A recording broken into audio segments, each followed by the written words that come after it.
The very last session of the day, we leave to our dear friend.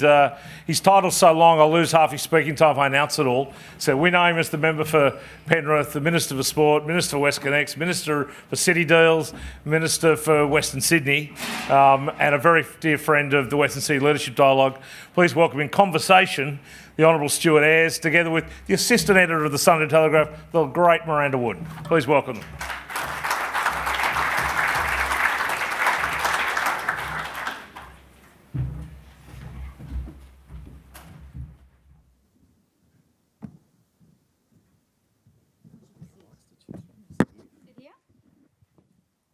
Testing. Testing. Good start. I understand it's been a very long day, so... I'll have to make it entertaining. That was entertaining. So, as Chris mentioned, you are the Minister with many titles. Minister for Sport, Minister for the very popular WestConnex, but most importantly, you're the Minister for Western Sydney. We are 10 months out from an election. Or as we say at the Sunday Telegraph, we are 45 Sundays away from the state election. Truly spoken by an editor at the Sunday Telegraph. So today is the launch of the campaign. What would you want to sell right now to the people of Western Sydney about what your government has done and what you will continue to do for Western Sydney? Well, I think the first thing, it's about what we'll do next. So I think we've got a strong track record, but it's very much focused on what's coming next. So when you think about Western Sydney, for me, there's a really strong focus around the next stage of growth and opportunities that exist across Western Sydney. And for me, those are very focused in the outer west. So I sit here in Parramatta today, in fact, within probably 500 metres to a kilometre around this very spot. We've got a new stadium, a light rail that's coming, new schools. We've encouraged new businesses, new housing. University campuses have relocated. So Parramatta is a really good example of what we've been able to achieve. I want to go and do that now in other locations in Western Sydney. Which locations? So places like Penrith, Campbelltown. We've got an airport to deliver the Commonwealth. Last night's budget, which we've spoken about, saw $5 billion of equity injected into the Western Sydney Airport. So that is a way. That's definitely going to happen. So it's critical that we make sure we leverage the benefits that come from that. And so that means we've got to provide great connectivity. And I think we've also got to be able to develop new ways of doing business and new ways of governing. And a really good, positive example of that is the work that's been done between the federal government, the state government and 8 Western Sydney councils to create the city deal. So I think all of that says to me that we've got a bright, prosperous future. If you invest in infrastructure, you can create better connectivity across outer Western Sydney, and that means more jobs closer to where people live. If Western Sydney voters had to give you a mark from A to E, like a report card, what mark do you think you'd get right now?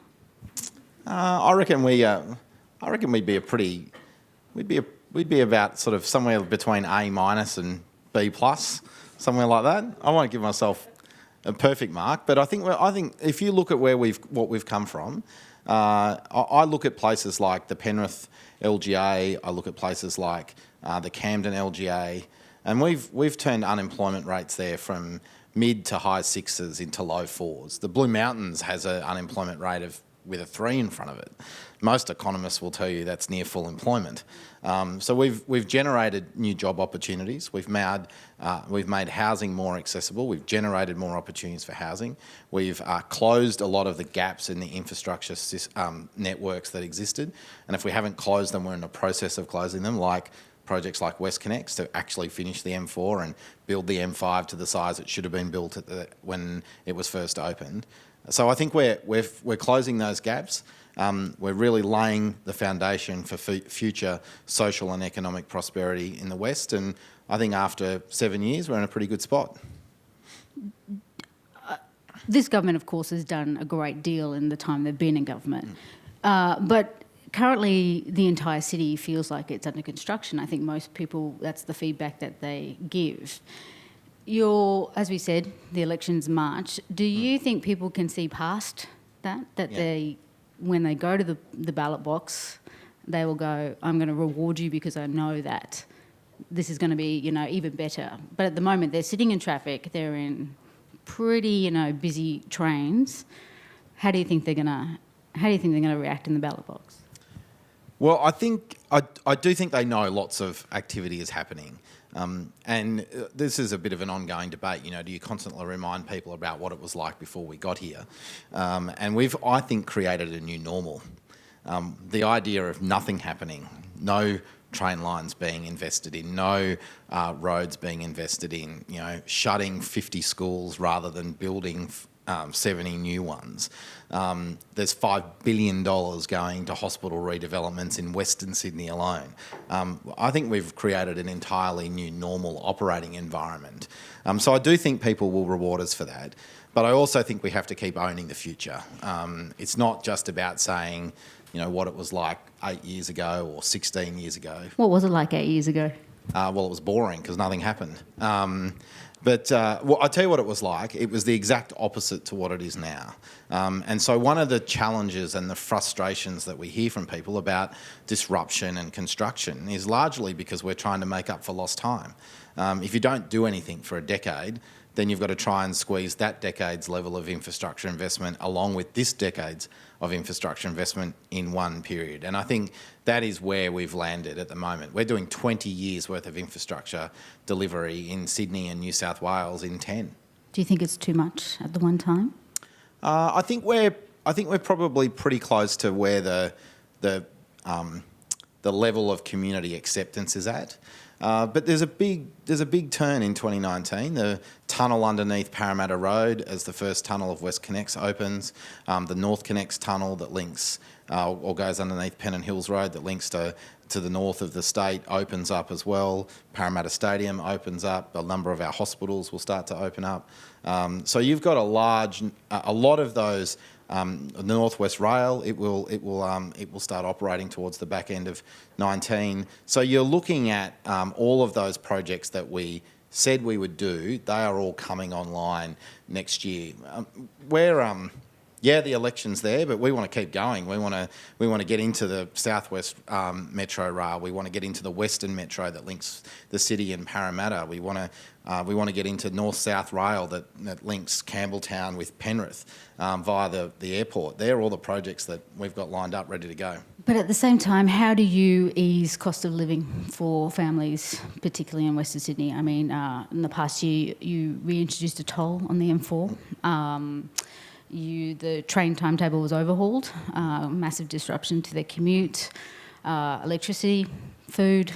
How does that factor into the government's plans leading up to the election? Yeah, well, I think the government at every opportunity is giving back to people. So whether it's reducing the cost of a green slip, whether it's the active kids rebate, whether it's our rebates across electricity for low-income earners, there are hundreds of dollars that are moving back into household budgets where, when the flexibility is created by policy decisions of the government, we'll give them back. For things like tolls, I think they're a necessary part of the way we manage infrastructure in a city like Sydney.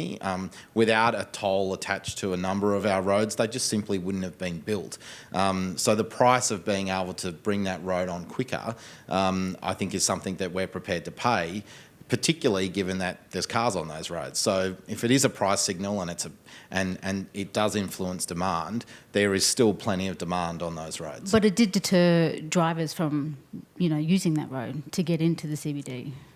Yeah, but that's not unexpected, right? So every time you put a price on something that was once free, there's going to be less people using it. So we factor that in. I'm very, very happy with where the amount of vehicles are on WestConnex from a price perspective, and I think that will continue as the tunnel opens up, and I think we'll see the same thing on the M5 in the south, and very much looking forward to getting into construction of linking those two tunnels as well. So there's a lot of work going on. You've got a state budget in 6 weeks as well. That's your election budget. Yeah. As Minister for Western Sydney, what do you want to see come out of that budget in 6 weeks' time? Well, I think we've got to continue to show our commitment to delivering the infrastructure to drive economic prosperity, particularly across Western Sydney. I think it's important that Western Sydney and regional New South Wales continue to get not just their fair share, but a greater slice of the government pie. We also spend a huge amount of money in employing public servants in New South Wales. We're a service tier government, so you'll see strong investments in health and education. Those two portfolios alone take up in excess of 50% of our state budget. So they are ultimately the primary focus for what we're delivering. Education. What do you mean? What do you hope to get for education? Aircon in schools? Yeah, well, I think we've already announced our school infrastructure agenda. There's $4.2 billion of new school investments happening across New South Wales. A big chunk of those is in Western Sydney. I can think of a new suburb it's in the seat of Londonderry. It's a Labor seat. It's just to the north of Penrith. That suburb didn't exist when I first got elected. It was literally an empty paddock called Jordan Springs, and we'll start construction of a school in that suburb to make sure that that community has access to the same level of services that we expect right around New South Wales. This will be your third election. Fourth, I think. Is it your fourth? If you include First the was a by-election, wasn't it? Class of one. I suppose with this election, your seat is under increased scrutiny, isn't it? And it's a marginal seat. Labor attacking your seat with quite a vengeance. How do you contend with that? Oh, well, it's a kind of day in the life, right? So if you looked at the raw political numbers, if you look at the pendulum, you count the seats up to where the government loses and you get to Penrith. If Penrith is on one side of the line, we're in. If it's on the other side of the line, we're out. So whilst swings aren't uniform in elections, you would reasonably expect that if we hold the seat of Penrith, the Berejiklian government continues to deliver on that infrastructure and jobs agenda. And if we don't, we're probably looking at a more complicated landscape. I think the biggest risk for New South Wales is not a Labor win, but a Labor-Green coalition in a minority government. I think that's a immensely fearful proposition, and I wouldn't want to be a family trying to access new skills, new jobs, new technology, new infrastructure in Western Sydney with a minority Labor government controlled by the Greens. But your past 6 months could be described as quite tough. You've tried to sell a very unpopular policy with stadiums, which you've, some got through with a bit of backtracking. And now you're contending with the M9 orbital. You met with the Mayor of Camden, I believe, yesterday, and she told the media that the meeting went well. She thought that there would be changes. Can you elaborate on that? Yeah, well, I think the first thing I would say is that I thank all the premiers I've worked for the tasks that I get given. I do love the opportunity for challenging policy areas. Do you get a choice? I think sometimes you do, but no, I'm not afraid of putting my hand up to tackle some of the more contentious issues. And I think mainly because I've got a fairly strong commitment to what I think New South Wales needs into the future. So if it is something like rebuilding the Sydney Stadium network, my view was that it's just unacceptable for Sydney to be last. And in sporting infrastructure in our major stadiums, that's literally where we got to. So you were disappointed? No, I think we've got a fantastic outcome. I think we've got a brand new stadium underway at Parramatta. It'll be open towards the sort of April, May next year. That's a fantastic outcome. It'll completely change the sport offering that we see, particularly at that home and away suburban ground offering that we've got here. That'll put us in line with something like an Amy Park in Melbourne. What we do at Allianz will be fantastic, and that'll allow us to compete with a similar type product to what's in Perth and Adelaide, which is now opened up. And I think by global standards, we've had a really good run with our Olympic venue. A lot of Olympic stadiums have significant refurbishments. If you even look at London, which is 16 years younger than our stadium, they're spending almost twice as much as what we're doing now to refurbish theirs. So I think by global standards, we're pretty much in the sweet spot, and we'll get a very good result. When it comes to things like WestConnex, the M4 shouldn't have stopped at Church Street. It should have gone all the way to the Anzac Bridge. We can't do that now because a past government sold off the corridor reservation to allow us to do that, so we have to go underground. That means we have to have a much more expensive road, which means more contribution from the taxpayer and more contributions from users.